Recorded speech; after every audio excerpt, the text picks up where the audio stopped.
बदीन मां ख़बर ॾींदा हलूं त बदीन जे शहर गोलारची में घोट कुंवार घर अंदर गैस सां कमरो भरजण सबबि फौत थी विया। गोलारची शहर में 28 वरनि जे घोट इमरान पुट मोहम्मद अरशद गुजर जेको चक नंबर चोटी गोलारची जो रहवासी आहे ऐं हिन वक़्तु वार्ड नंबर 3 शहर गोलारची में रिहाइश पज़ीर आहे, जॾहिं त कुंवार 25 वरनि जी सादिया धीउ शाहिद गुजर कराची जी रहवासी ॿुधाई वञे थी, जिन जी तारीख़ 12 फरवरी 2024 11 वॻे वलीमो थियो हो।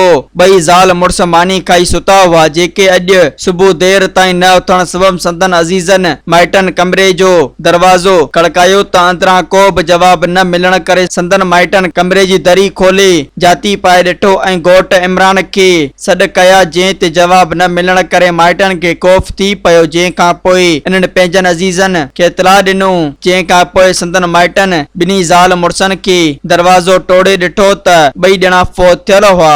फौत थियल ज़ाल मुड़स जा लाश खणाए तालका अस्पताल गोलारची आंदा विया आहिनि। पुलिस वाक़िए जी जांच करे रही आहे। माइटनि पारां ॿुधायो पियो वञे त कमरे जे अटैच बाथरूम में गैस लॻल हुई, जेका लीक थियण करे कमरे में गैस भरिजी पवण करे अहिड़ो वाक़ियो पेश आयो आहे। मज़ीद ख़बरनि ऐं तफ़सीलात लाइ विज़िट कयो असांजी वेबसाइट www.awamiNewsHD.com ऐं ॾिसंदा रहो अवामी न्यूज़ HD।